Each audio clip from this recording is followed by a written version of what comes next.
ठट्टा के मुलाजमीन जहां एहतजाज पे बैठे हुए थे, वहीं वजीर आला सिंध की हिदायत पर उन्होंने हड़ताल ख़त्म कर दी थी, धरना ख़त्म कर दिया था। ताहम 48 दिन बाद उन्होंने फिर धरना दिया, इसलिए कि किसी ने उनकी सुनी नहीं। वजीर आला सिंध, वजीर बल्दियात नासिर हुसैन शाह और वजीर आला के माविर खुसूसी सादिक अली मेमन की यकीन दहानियों के बावजूद भी उनके मसाइल हल नहीं हुए थे। ताहम मुलाजमीन एक दफ़ा फिर बैठ गए धरने पे और हो गया धमाधम मस्क कलंदर। ताहम वजीर आला के माविर खुसूसी सदर ठट्टा पाकिस्तान पीपल्स पार्टी सादिक अली मेमन ने आज म्यूनिसिपल कमेटी ठट्टा के ऑफिस का दौरा करके मुलाजमीन से मुलाकात की। इस मौके पर एपका और मुलाजिम इत्तेहाद के रहनुमा सैयद इनायत हुसैन शाह, अहमद नवाज पठान, राजू कुरैशी और दीगर के हम भी मौजूद थे।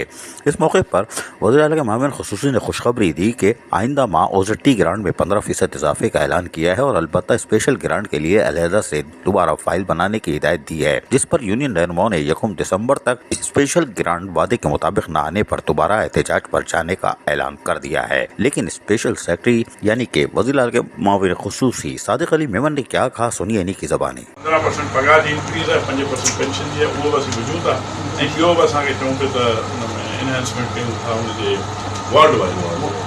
इहे समरी प्रपोज थी जेकी हाणे उहो प्रपोज़ल जेकी थी उन में मसइलो उहो ई तव्हांखे ॿुधायो इंफॉर्मेशन जो आहे। हाणे इंफॉर्मेशन जेकी उन्हनि जी 81 वारनि जी वई, जेसिताईं मूंखे ख़बर पई छो त उनखे फॉलो कंदो रहियो, समरी मूंखे कोन ॾेखारूं पर ॿुधाऊं ऐं उहो ई शइ उन्हनि प्रपोज़ल ॾिना। पर उते फाइनेंस वारनि जो एतिराज़ ऐं लोकल गवर्नमेंट वारनि जो पाण में थी पियो आहे। हाणे फाइनेंस वारा चवनि था लोकल गवर्नमेंट वारनि खे तव्हां इंफॉर्मेशन जेकी आहे असांखे सही कोन ॾिनी आहे, तव्हां हे जेका ॿुधायो पिया हेतिरा पैसा आहिनि या हेतिरी शयूं आहिनि उहो असांजे हिसाब सां कोन्हे।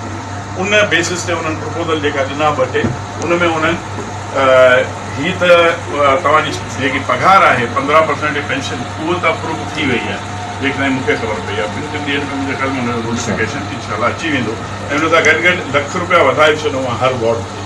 हाणे पाण सां मसइलो इहो पियो थियो, जेकी मूं ॻाल्हि की न विच में जेको इहो मकली काउंट थियो, जेकी इंफॉर्मेशन वई उन में सही पघार जेकी हुई उहो हुते पहुती करे पघार घटि ॿुधाई वई।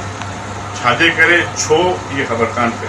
जेका हुननि वटि फिगर आहिनि उहो घटि आहिनि, हिते फिगर तव्हां वटि वधीक आहे।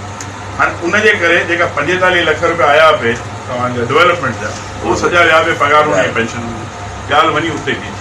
हाणे उन शइ खे रिकवर हूअं ई असांजो इरादो छो त इहा हिकिड़े दफ़ा उन्हनि पहिरीं जेको प्रपोज़ल ॾिनो उन में वधीक पैसा हुआ, पर उहो प्रपोज़ल मूंखे जेसिताईं ख़बर पई आहे उहो फाइनेंस वारनि उनजी मुखालफ़त कई।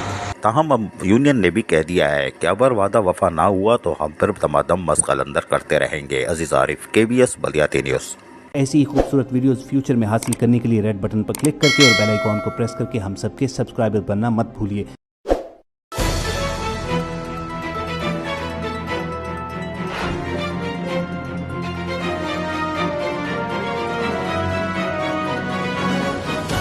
KBS बल्दियाती न्यूज़।